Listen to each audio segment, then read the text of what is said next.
kuko satani igenda murwanya abasataniste bagahaguruka bagakoresha abanyentege nke kunduka. Burya banduka n'abanyentege nke ariko bakoreshejwe n'abasataniste. En fait, je révèle beaucoup de secrets sataniques. C'est pour ça que les gens s'élèvent pour me combattre. Et les gens que vous voyez me combattre, c'est des faibles qui sont utilisés par des satanistes. Niye mwumvije ku isi yose ibiba muri zawe nibibahandi harahandi mwavyumvishe.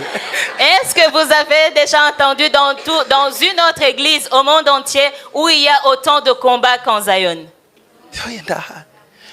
Barumva ibintu amaradiyo y'isi yose international na nationale na locale na maisonale na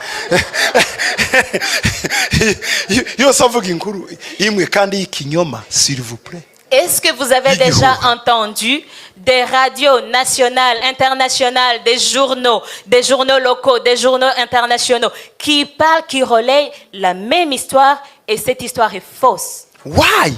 Pourquoi? Parce que nous mettons dehors des secrets de Satan. Ne le dites pas, ne le répète pas. Je vais vous dire quelque chose, mais ne le répétez pas.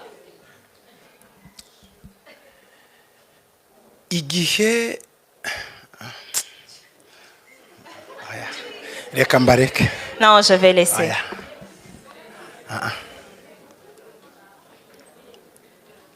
Au fait,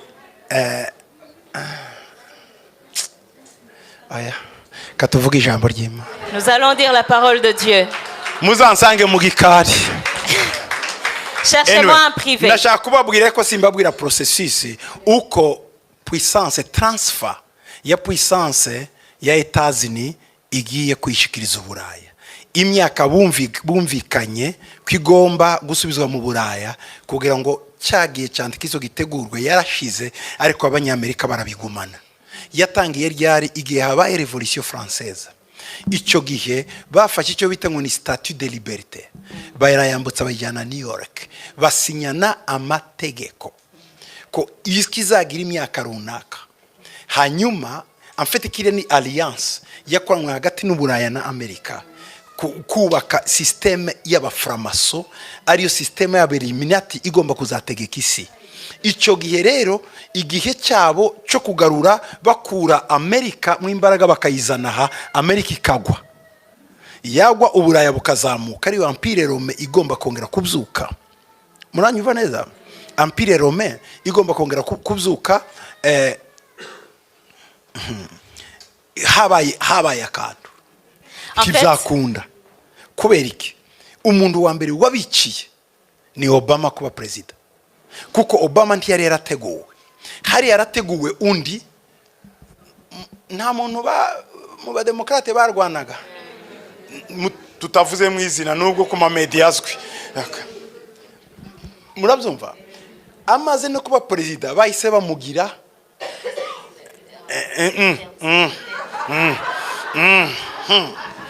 anyway, icyo nshaka kuvuga niki nuko umwaka umwe gusa bakoranye imanda imwe yayisavamo n'abari yamamaza, akaba ku ngoma ya Obama. Uwo bakoranye bagombaga gukubita Afrika ngo isubire hasi, ariho bishiye Gaddafi. Gaddafi yapfuye kuko harimo amaparametre menshi. Muri ayo maparametre yarimo hari ukuzamura Afrika mu kintu cyitwa communication, kuko communication ni ikintu kidasanzwe. Bagomba kuzamura satellite bakoranye na Angola n'abandi, ikazamuka ya Afrika mu buryo twe nko muri Amerika telefone ni mobile ni gratuit, ni presque gratuit. Telefona États-Unis yose na Mexique na Canada gratuit kubera satellite zabo. Nibyo Gaddafi yashaka gukora ngo Afrika nayo telefone na kubuntu. Icyo gihe Ubufaransa bwari bugiye kugwa kuko telecommunication yabo niyo yinjiza.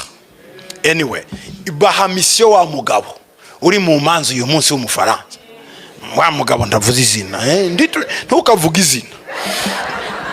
Murabyibuka mission yakoze kwari ugukuraho Gaddafi. Bakoranye nande na Assad wo muri Syria.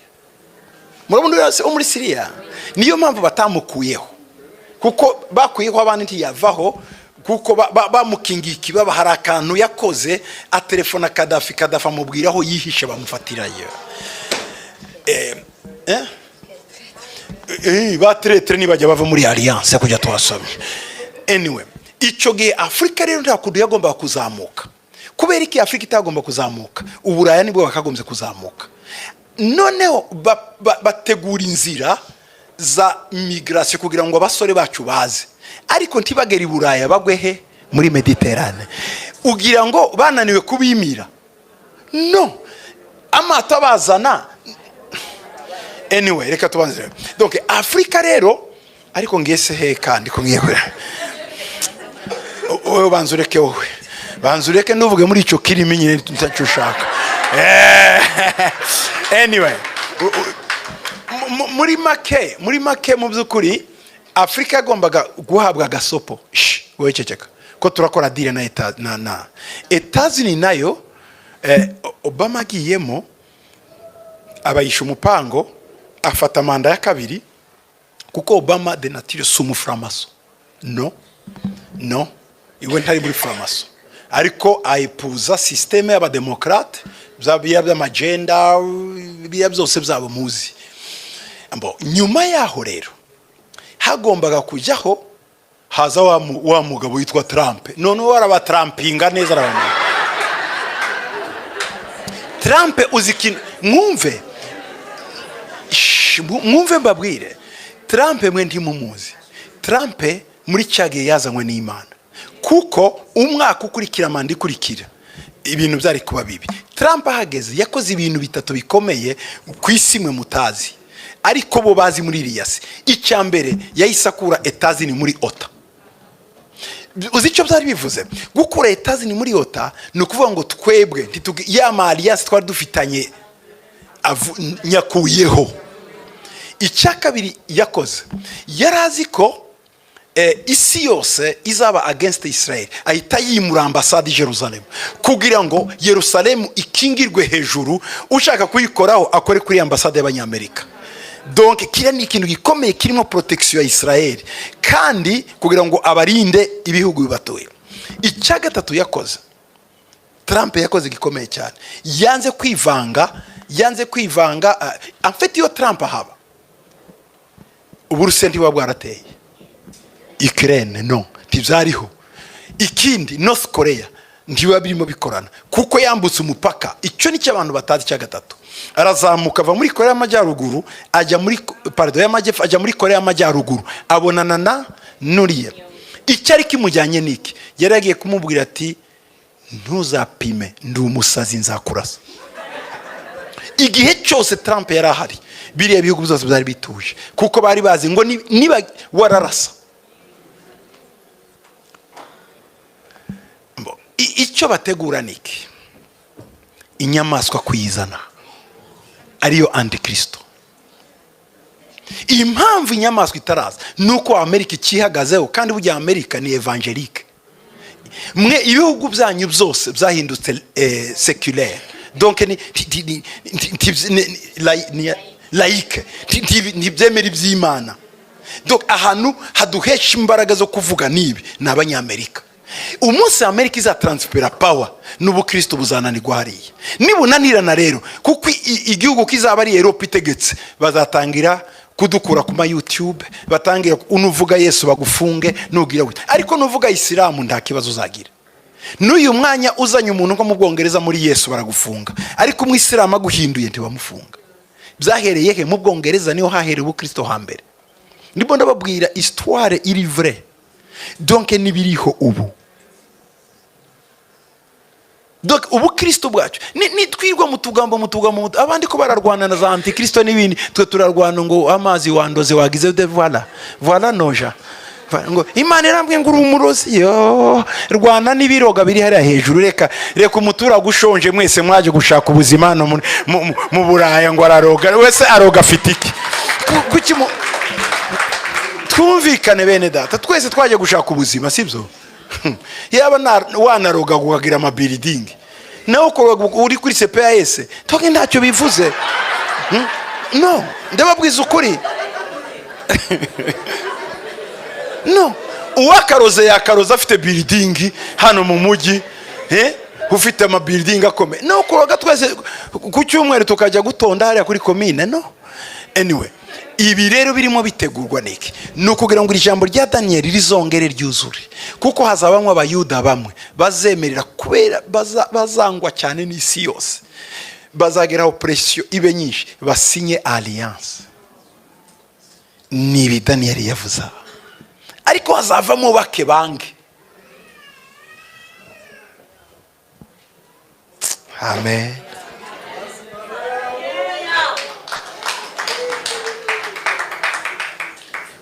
Muri ibyo bihe rero tuzaba turi persekite twese, abasenga badutuka twirirwa mu bajuru no mu mateleviziyo mu magi twese. Icyo gihe nicyo gihe Imana kuba yizi izabakoresha ibitangaza bitigeze biba. Benshi bazava mu gakiza bahemuke. La plupart des gens vont trahir l'alliance, le salut. Parce que nous entrerons dans une ère très difficile. Mais ceux qui connaissent leur Dieu, ceux qui s'accrocheront à Dieu, Alléluia. Ceux qui ne vont pas trahir, ceux qui ne recevront pas le signe de la bête. Je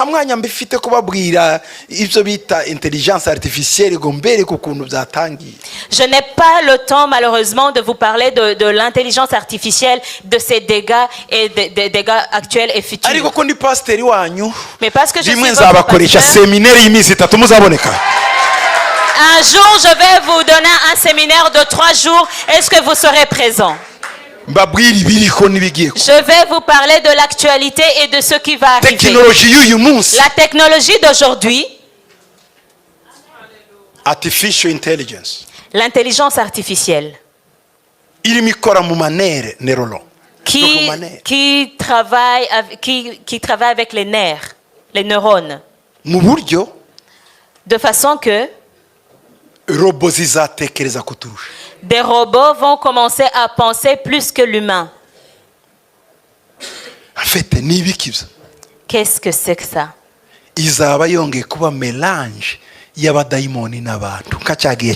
Ce sera un mélange de l'humain et du démon comme au temps d'avant. Jésus a dit ce qui s'est passé à l'époque de Noé se passera aussi à l'époque actuelle. Je vous mets en garde. Ne trahis pas Jésus. Ne trahis pas l'alliance de Jésus. Parce que ceux qui connaissent leur Dieu, ils vont agir avec fermeté. Ils vont faire des exploits. Ne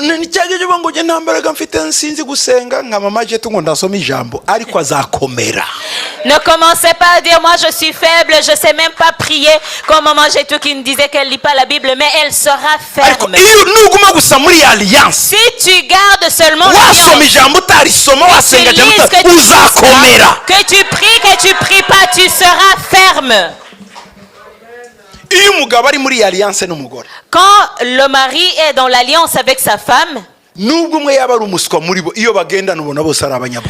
si l'un est moins intelligent que l'autre, mais quand ils sont à deux, tu les trouves intelligents tous les deux.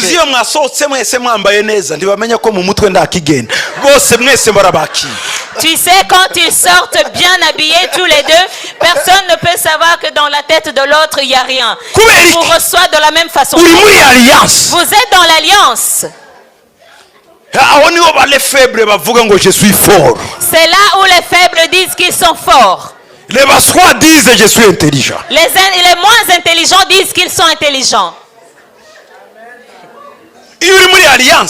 Quand tu es dans l'alliance, même le fort, on pense qu'il est, mais le faible, on pense qu'il est fort. N'est-ce pas? N'est-ce pas? Oui. Tu marches, quand tu fréquentes les forts, les gens pensent que tu es fort aussi. Un jour, j'ai été chanceux. njya za Ventem d'aller à Zaventem. kwifatira akadege kaja mu Je Bwongereza devais prendre mon vol pour l'Angleterre. sanga nicaye mu ndege yitwa City Hope KLM. Je me suis trouvé dans l'avion de la compagnie City Hall KLM. nje naguze kuri internet hari kera cyane amabi ya internet niho byari bigitangirizwa internet. C'est il y a très longtemps, on commençait à peine à payer nos billets d'avion par internet. ngeze kuri aeroport za Ventem Quand je suis arrivé à l'aéroport à shakisha Zaventem, nimero yanjye j'ai ndayibura cherché le numéro de mon vol sur le tableau d'affichage, je ne l'ai pas trouvé. none ko nta ndege yanjye ihari J'ai dit mon avion n'est pas affiché. nkomeje kuzunguruka Quand j'ai continué à mbona tourner, umuntu afite icyapa cyanditseho ngo Paul Gitwaza j'ai vu quelqu'un avec un panneau sur lequel écrit Paul Gitwaza. ndagenda ngo c'est moi. Je me suis approché, j'ai dit c'est Hey, moi. Nick Qu'est-ce qui se passe? arambwira ngo suis-moi. Il m'a dit suivez-moi. ba bantu Ces gens-là, tiwaje mu Bwongereza icyo gihe à l'époque udaciye muri immigration. à l'époque, on ne pouvait pas aller en Angleterre sans passer par l'immigration. hari utuyira twinshi muri aeroport abahakoze murabe Vous savez, ceux qui ont peut-être travaillé à l'aéroport, vous connaissez. wancisha mu miryango Moi, il m'a fait passer. mbona ngeze kuri tarmac mu kibuga hagati. Il m'a fait passer par des portes et d'autres que je ne connaissais pas. Je me suis retrouvé sur le tarmac. agatima kamwe karavuga ngo iyi billet Mon cœur m'a dit ce billet, irakujyana he? où est-ce qu'il va t'amener? kandi uwo muntu ntavuga afite icyapa ari imbere ndi Et inyuma. cette personne ne me parlait même pas, il tenait bien son panneau. nanjye ntinya kubaza Et moi, j'ai eu peur de demander. arambwira mpageze Quand je suis arrivé, il m'a dit, winjira mu ndege vous pouvez entrer dans l'avion. kari akajet C'était un jet.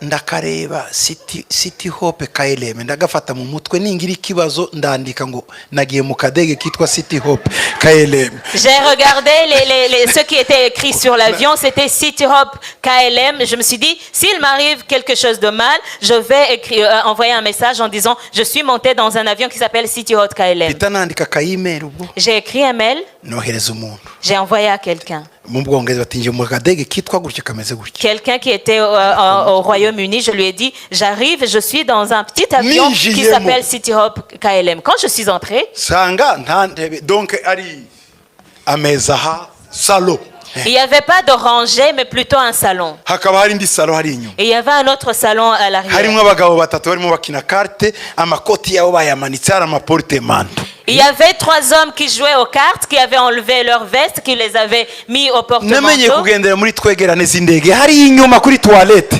Moi, j'ai l'habitude de voyager dans les charters. Et moi, donc je n'avais pas l'habitude de fréquenter ce genre de vol. ntaricara mbona umukobwa araje ashaka gukuramo ikoti ndavuga karabaye ariko nanjye mbona yandaramanitse nanjye ndikuramo da. Quand j'étais sur le point de m'asseoir, il y a une hôtesse iyo uri qui kumwe s'est n'abakomeye urakomera. Il y a une hôtesse qui s'est approchée de moi. Elle a voulu prendre ma veste. J'ai d'abord eu peur, mais j'ai vu que les autres avaient enlevé leur veste. J'ai donné aussi ma veste. ariko nubwo ukomeye hanze uba ufite igitima kidiha imbere. Quand tu fréquentes les grands, tu deviens grand aussi ou tu deviens semblable à eux. Mais même si à l'extérieur tu sembles grand, à l'intérieur tu es frêle. ndicaye Je me suis assis. bahita bazana inzoga On a apporté de l'alcool. amazina y'inzoga Les noms de l'alcool disponibles. nihagaze no just give me water amazi. Moi, j'ai dit, Maman. donnez-moi de l'eau nawe icyo gihe seulement. uhita uhindura agasura gato. Et à ce De l'eau. moment-là, tu changes ton attitude. ariko mu Plus de mutima l'eau. mvuga ngiye he? Mais dans mon cœur, je me disais, mais où est-ce que je vais? mw'abantu mwe mujye mureka iyi si twayiboneyemo ibintu. Nous avons vu de toutes les couleurs dans ce monde. muri make En peu de mots, ndavuga reka ntegereze cyagiye bavuga ngo indege irahagurutse bijya bavuga nyine mwambara imikandara mbona ko indege igahaguruka ntawuvuze tugeze mu kirere ntawuvuze je me suis tangira dit, kugira ubwoba ndavuga abantu bagiye kungurisha tu noneho ndareba bari abagabo batatu ndavuga bagize ngo bamfate strategie zo kurwana ziratangiye. je me suis dit, je vais en savoir plus quand le pilote va annoncer les informations. Bouclez vos ceintures, vous êtes avec capitaine tel, on va à tel endroit. Mais l'avion a décollé, personne n'a dit rien. Et je me suis dit, ces gens vont me vendre. J'ai commencé à observer les gens qui étaient là. Il y avait 3 hommes. J'ai commencé à faire un plan de combat, d'autodéfense. ibyo ari byo byose baranyica nanjye umwe muhitanye turarwana kuko sinshobora kugendera. Je me suis dit, ils arriveront au point de me tuer quand j'aurai aussi tué un d'entre eux. ariko nkibaza Mais je me disais, mu kanya gato à un instant, mbona indege irituye yari nk'iminota mirongo ingahe gutya. ça a pris une dizaine de minutes, Turi mu 40 kirere. minutes, et l'avion a atterri. mbona amabuilding ya London. Mais quand on était en train d'atterrir, j'ai vu les bâtiments de Londres. ndavuga yo iyi ndege ni iyahe. J'ai dit, mais c'est quoi cet avion? turituye On a atterri. kibuga pana Heathrow City London Airport mu mujyi hagati. On n'a même pas atterri à Heathrow, on a atterri à City London Airport, en plein centre-ville. dusohotse Quand on est sorti, dusanga abasirikare abapolisi badushiraho koridoro bafite imbunda nanjye nsohokamo donc badukoreye une aide d'honneur. eh Quand na sécurité. quand on est sorti, il y avait une aide d'honneur composée de membres de la police avec des armes. Ils étaient armés et on est passé au milieu d'eux. sinaciye muri immigration. Je ne suis pas passé par l'immigration. abandi dusohotse nyine burya amaherezo niyo agaragaza itangiriro. Quand on est sorti, vous savez, on révèle qui on est à la fin. abandi deja hari limousine iri hariya. D'autres avaient leur propre limousine qui était venue les chercher. none si nayo ndayinjiramo. Et moi, je me suis dit, est-ce qu'ils vont m'emmener dans leur limousine? uzareka umuntu akora ibyo ashaka ariko uzamutegere ku iherezo niwe uzamumenya. Laisse quelqu'un faire son cinéma. Attends juste la fin. Tu sauras qui il est vraiment. n'abantwara nohereje email sinzi ko bamenya hariho noneho numva ubwenge buryo ubwenge ni ikintu cyiza ngo wowe noneho kuko babandi bakomeje baduherekeza bajya binjiye mu modoka ubwo nanjye bandi inyuma ndavuga ati wakwijana kuri toilette gatoya kugira ngo mve muri uyu murongo ndacomotse ngigenda banje inyuma ndavuga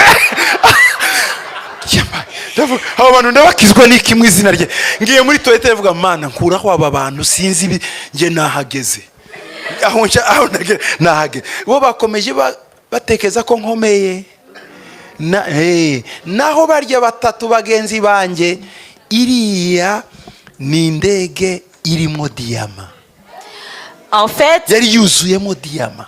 quand on est sorti, les autres sont allés rejoindre leur limousine. Moi, je me suis dit, la personne à qui j'ai envoyé le mail, je ne sais même pas s'il l'a lu, je ne sais pas s'il va savoir où j'ai atterri. Et je me suis dit, pour quitter ces gens, pour les échapper, je vais passer aux toilettes. Mais quand je suis passée aux toilettes, les gens qui nous protocolaient m'ont suivi. En fait, les autres, cet avion transportait des diamants. C'était l'avion des diamantaires. simbabwira ukuntu navuyeho n'akamoto gatumuka umwotsi bagihagaze bantegereje.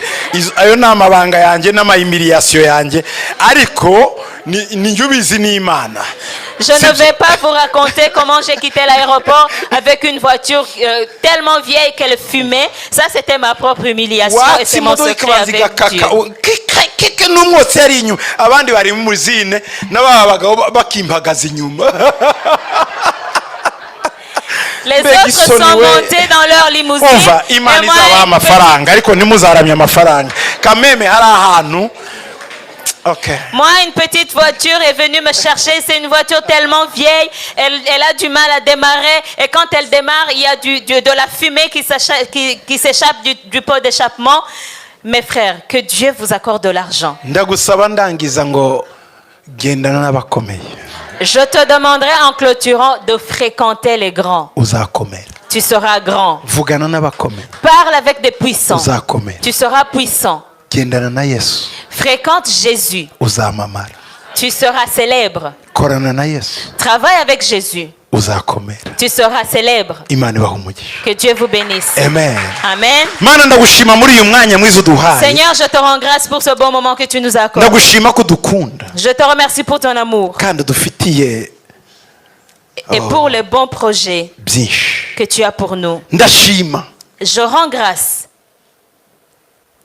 ko twakumenye que nous t'avons connu.